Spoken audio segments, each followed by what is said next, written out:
இயேசு ஜீவிக்கிறார். சுவிசேஷ ஊழியம் வழங்கும் ஜீவ வார்த்தைகள். கிறிஸ்துவில் பிரியமானவர்களே, ஆண்டவர் இயேசு கிறிஸ்து நாமத்தில் உங்களை யாவரையும் அன்போடு வாழ்த்து வரவேற்கிறோம். இயேசு ஜீவிக்கிறார் ஒளித்தின் சார்பாக ஜீவ வார்த்தைகள் நிகழ்ச்சிக்கு வந்திருக்கவங்களை கர்த்தர் ஆசீர்வதிப்பாராக. ஒவ்வொரு வாரமும் இதே நேரத்தில் இந்த வார்த்தைகளை கேளுங்கள், அநேகரை கேட்க செய்யுங்கள். ஒளித்தில் பயன்படுத்த விரும்பினாலும், எங்களை வெளியீடுகள் தேவையானாலும், பத்திரிகை தேவையானாலும் எங்களோடு தொடர்பு கொள்ளுங்கள். நாம் ஒருமித்து அவர் நாமத்தை உயர்த்துவோமாக. இந்த நாட்களிலும் நகோமி என்கிற புதிய ஒரு புஸ்தகத்தையும் வெளியிடுவதற்கு ஆண்டவர் ஆயத்தம் பண்ணி கொண்டிருக்கிறார். இந்த நாளில் தேவன் நமக்கு தருகிற வார்த்தை நான் வாசிக்கிறேன், ஜெபத்துடன் கேளுங்கள். யாத்ராகமம் 4ஆம் அதிகாரம் 2ஆம் வசனம். கர்த்தர் மோசேயை நோக்கி, உன் கையில் இருக்கிறது என்ன என்றார். ஒரு கோல் என்றான். அருமையானவர்களே, ஆண்டவர் தம்முடைய ஜனத்தை கானானுக்கு கொண்டு வரும்படி மிகுந்த பிரயாசத்தோடு ஆயத்தங்களை செய்து கொண்டிருக்கிறார். அதற்கு மோசேயை ஆண்டவர் அழைத்து அதற்குரிய பக்குவத்தை ஆண்டவர் செய்து கொண்டிருக்கிறார். ஆனால் இந்த மோசே, நான் திக்குவாயே, நான் மந்தனாவு, என்னால் முடியாது, இதை செய்வதற்கு எனக்கு வல்லமை இல்லை என்கிற பல காரியங்களை சொல்லிக் கொண்டிருக்கிறார். முதல் வசனத்தில் பார்ப்பிலானால், அவர்கள் என்னை நம்பார்கள், என் வாக்குக்கு செவிகொடார்கள், அதனால் என்னால் முடியாத ஆண்டவர் என்று சொல்லி தன்னுடைய இயலாமையை குறித்து, தன்னுடைய மனுஷீக தன்மைகளை குறித்து அவன் பேசிக்கொண்டிருக்கிறான். அப்பொழுது ஆண்டவர் அனுப்புகிறவர் நம்மை யார், நம்மை அனுப்புகிறவர் யார், அவர் எப்படிப்பட்டவர் என்கிற அந்த வல்லமையின் பலனை தெரியாததுனாலே இப்படிப்பட்ட காரியங்களை அவன் சொல்லி கொண்டிருக்கிறான். அதனால் ஆண்டவர் தம்முடைய வல்லமையை அவனுக்கு காண்பிக்கும்படி இந்த அதிகாரத்தில் 3 அனுபவங்களை செய்வதை பார்க்கிறோம். அதில் முதல் காரியம்தான் இப்பொழுது நாம் பார்க்கிற அந்த கோல். அந்த கோலை போடும்போது சர்ப்பமாகிறதையும், வாளை பிடிக்கும்போது மீண்டும் அது கோலாக மாறுகிறதையும் நாம் அங்கே பார்க்கிறோம். அப்போ ஆண்டு சொல்கிறாரு, இது அடையாளம் என்று சொல்கிறார். தேவனுடைய வல்லமை வெளிப்படுவதற்கு, தேவன் வல்லமை உள்ளவர் என்பதை அறிந்து கொள்வதற்கு, ஜனங்களை அறிய பண்ணுவதற்கு இது அடையாளம் என்று சொல்லி அந்த வார்த்தை சொல்லப்படுவதை நாம் அங்கே பார்க்கிறோம். இன்றைக்கு கர்த்தர் நமக்கு கொடுக்கிற ஆலோசனை என்ன? இந்த மோசே தன்னுடைய கையில் வைத்திருக்கிற அந்த கோலோடு தேவனுக்கு ஒரு ரகசியம் இருக்கிறது. தேவனுக்கும் அந்த கோலுக்கும் இடையே ஒரு ரகசியம் இருக்கிறது. அதை தான் இன்றைக்கு ஆவியானவர் நமக்கு கற்றுக் கொடுக்க போகிறார். ஒருவேளை அந்த கோல் அற்பமானது, அதை ஒரு பெரிய பொருட்டாக நினைக்க முடியாதது, தானாக செயல்பட முடியாதது. ஆனால் இந்த இடத்துல முக்கியமான ஒரு பங்கு, முக்கியமான ஒரு பொறுப்பான வேலை இந்த கோல் மூலமாய் நடைபெறுவதை நாம் அதில் பார்க்கிறோம். நன்றாக அறிந்து கொள்ளுங்கள், தன்னுடைய ஜனங்களை கானானுக்கு கொண்டு செல்வதற்கு ஆண்டவர் மோசே தெரிந்து கொள்கிறார். அந்த மோசேக்கு தன்னுடைய வல்லமையை விளங்க பண்ணும்படி, தன்னுடைய வல்லமையை காண்பிக்கும்படி ஒரு கோலை பயன்படுத்துகிறார். அப்படியானால் ஆண்டவருக்கு மோசையும் வேண்டும், கோலும் வேண்டும். இந்த வார்த்தையில் கேட்கிற அன்பு நேச பிள்ளைகளே, அப்படியானால் நீங்கள் ஒன்று கர்த்தருடைய கரத்திலே மோசையாக பயன்படணும், இல்லை கோலாக வைத்திருப்பாரானால் அந்த கோலாக இருந்தோம் நீங்கள் தேவனுக்கு பிரயோஜனமான பாத்திரமாக இருக்க முடியும். மோசை குறித்த ஒரு அழைப்பும் இருக்கிறது, கோலுக்கு குறித்த ஒரு அழைப்பும் இருக்கிறது. இரண்டுமே ஆண்டவருக்கு தேவை. தேவனால் பயன்படுத்தப்படுகிறது. மோசையும் தேவனால் பயன்படுத்தப்படுகிறான், கோலும் தேவனால் பயன்படுத்தப்படுகிறது. அதைத்தான் இந்த பகுதியிலே நாம் வாசிக்கிறோம். 2-3 அனுபவங்களை வேகமாக நாம் வாசித்து ஜெபிக்க போகிறோம். முதல் காரியம் என்ன? 3வது வசனத்தை நாம் வாசிக்கிறோம். அதை தரையிலே போடு என்றார். அவன் அதை தரையிலே போட்டபோது அது சர்ப்பமாயிற்று. அப்படியானால் முதல் அனுபவம் என்ன? இந்த கோல் எப்படிப்பட்ட கோல் என்று சொன்னால், தேவனுடைய வார்த்தையை ஏற்றுக்கொண்ட கோல். தேவனுடைய வார்த்தையை ஏற்றுக்கொண்ட கோல். அருமையானவர்களே, யார் யார் ஆண்டவருடைய வார்த்தையை ஏற்றுக்கொண்டு அந்த வார்த்தையின்படி செயல்படுவதற்கு தங்களை அர்ப்பணிக்கிறார்களோ அவர்கள் அனைவரும் தேவனால் பயன்படுத்தப்படுவார்கள், தேவனால் ஆசீர்வதிக்கப்படுவார்கள், தேவனுடைய ஆசீர்வாதத்திற்குரிய ஒரு பாத்திரமாக இருப்பார்கள். அல்லேலூயா. யோவான் 1ஆம் அதிகாரம் 12வது வசனத்தை நான் வாசிக்கும் போது, அவருடைய நாமத்தின் மேல் சுவாசம் உள்ளவர்களாய் அவரை ஏற்றுக்கொண்டவர்கள் எத்தனை பேர்களோ அத்தனை பேர்களும் தேவனுடைய பிள்ளைகளாகும்படி. பார்த்தீங்களா? அவருடைய வார்த்தையை ஏற்றுக்கொண்டவர்கள் என்று வாசிக்கிறோம். நீங்கள் கூட உங்களுடைய வாழ்க்கையை யோசித்து பாருங்கள். எவ்விதமாக இருக்கிறீங்க உங்களுடைய வாழ்க்கையின் அனுபவத்தில்? கணவர் கல்யாண வீட்டில் அம்மா சொல்கிறாங்க, அவர் உங்களுக்கு என்ன சொல்லுகிறாரோ அதன்படி செய்யுங்க. அப்படியானால் சொல்லப்படுகிற அந்த வார்த்தையை கேட்டு அந்த வார்த்தையின்படி செய்கிற ஒரு அனுபவம், அதைத்தான் நீங்கள் வாசிக்கிறோம். இந்த கோல் தேவனுடைய வார்த்தையை ஏற்றுக்கொண்ட கோல். அப்படியானால் அது கீழே விழுந்தவுடனே எப்படி சர்ப்பமாக மாறுகிறது? அந்த கோலுக்கும் தேவனுக்கும் வார்த்தை இருக்கிறது, ரகசியம் இருக்கிறது. அதுதான் தேவனுடைய வார்த்தையில் வாசிக்கிறோம். அதே போல் அடுத்து நம்ம வாசிக்கிறோம், வாழைப்பிடி என்று சொல்லுகிறார். அவன் வாழை பிடிக்கிறான், உடனே பழையபடி அது கோலாக மாறுது. எப்படி மாறுது? தேவனுக்கும் கோலுக்கும் இருக்கிற அந்த ரகசியம், அதைத்தான் நம்மளை வாசிக்கிறோம். கோலோடு கூட தேவனுடைய வார்த்தை இருக்கிறது. வார்த்தையை ஏற்றுக்கொண்ட கோல் என்று சொல்லி நாம் பார்க்கிறோம். சங்கீதக்காரன் 23:4 நாம் வாசிக்கும் போது, உமது கோலும் தடியும் என்னை தேற்றும். கோல் ஒரு அனுபவம், தடி ஒரு அனுபவம், ரெண்டும் குச்சி தான். அப்போ இப்படி ஒரு அனுபவம் இருக்குது, இப்படிமான ஒரு அனுபவம் இருக்குது.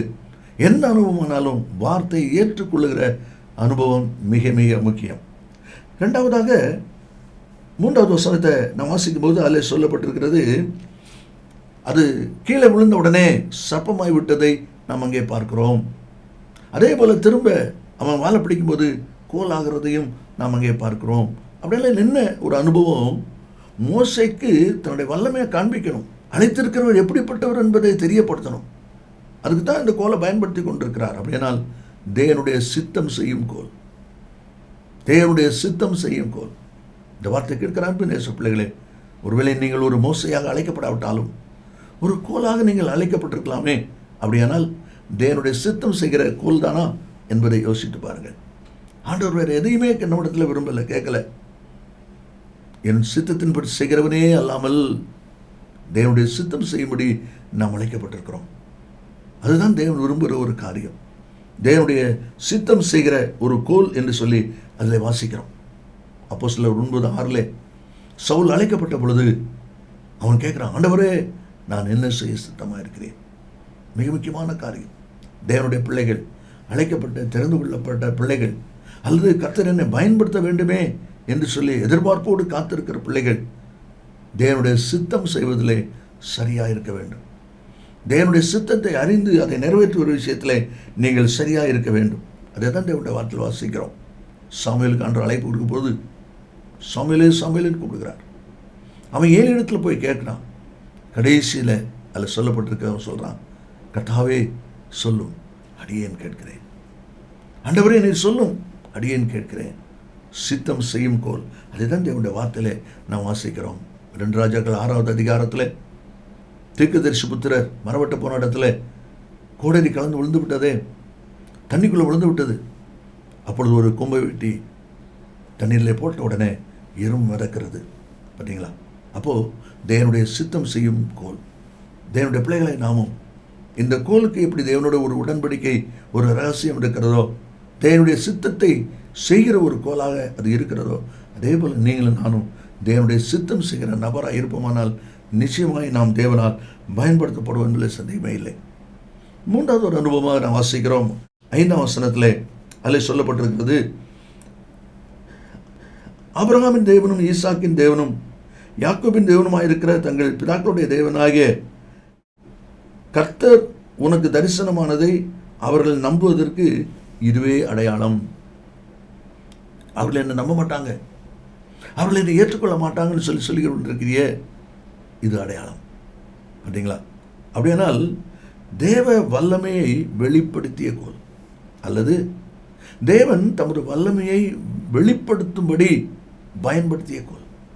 இந்த வார்த்தையில் கேட்கிற அன்பு நேச பிள்ளைகளே, பரலோக தேவன் தம்முடைய வல்லமையை இந்த உலகத்திலே செயல்படுத்த வேண்டுமானால் நீங்களும் நானும் தேவை, மனிதன் தேவை. நம்மை கொண்டுதான் கர்த்தர் அந்த காரியத்தை செய்ய முடியும்.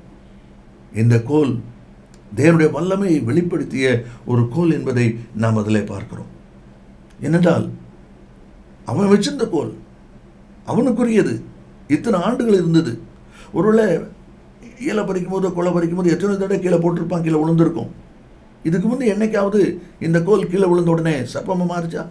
இல்லை. ஆனால் இன்னைக்கு மாறுது. எப்படி அது மாறுது? அதான் சொல்லப்படும், தேவனுடைய வல்லமை வெளிப்படுத்தும்படியாக. ஆண்டவர் அதை பயன்படுத்துகிறார். கர்த்தருக்கு அந்த கோலோட ஒரு ரகசியம் இருக்கிறது. அது நிமித்தம் இப்படிப்பட்ட காரியங்கள் நடக்கிறது. நீங்களும் உங்கள் பார்வையில் ஒருவேளை மற்றவங்க பார்வையில் சாதாரணமான ஆளாக தெரியலாம். இவங்க தானே அப்படி கூட சொல்லலாம். கவலைப்படாதீங்க. தேவனுடைய பார்வையில் நீங்கள் கனத்துக்குரியவர்கள். தேவன் உங்களை பயன்படுத்த, தேவன் உங்களை செயல்படுத்த ஆரம்பிக்கும் போது காரியம் வித்தியாசமாக இருக்கும். அவன் கையில் இருந்த கோல், இத்தனை வருஷமாக வச்சிருந்த கோல், எத்தனையோதோட கீழே விழுந்த கோல், அப்போல்லாம் ஒன்றும் நடக்கலை. ஆனால் இப்பொழுது அது சர்ப்பமாக மாறுது. வாழை பிடிச்சா அது கம்பாக மாறுது. எப்படி நடக்குது? அவனுக்கே ஒரு பயங்கரமான அதிர்ச்சியாக இருந்திருக்கும். நம்ம கையில் இருந்த கோல் இப்படி ஆகுதா? காரணம், பயன்படுத்துகிறவர் தேவன். தேவன் உங்களை பயன்படுத்த ஆரம்பிப்பாரானால், செயல்படுத்த ஆரம்பிப்பாரானால் காரியம் மாறுதலாய் முடியும் என்பதிலே சந்தேகமே இல்லை. அதைத்தான் நம்மளே வாசிக்கிறோம்.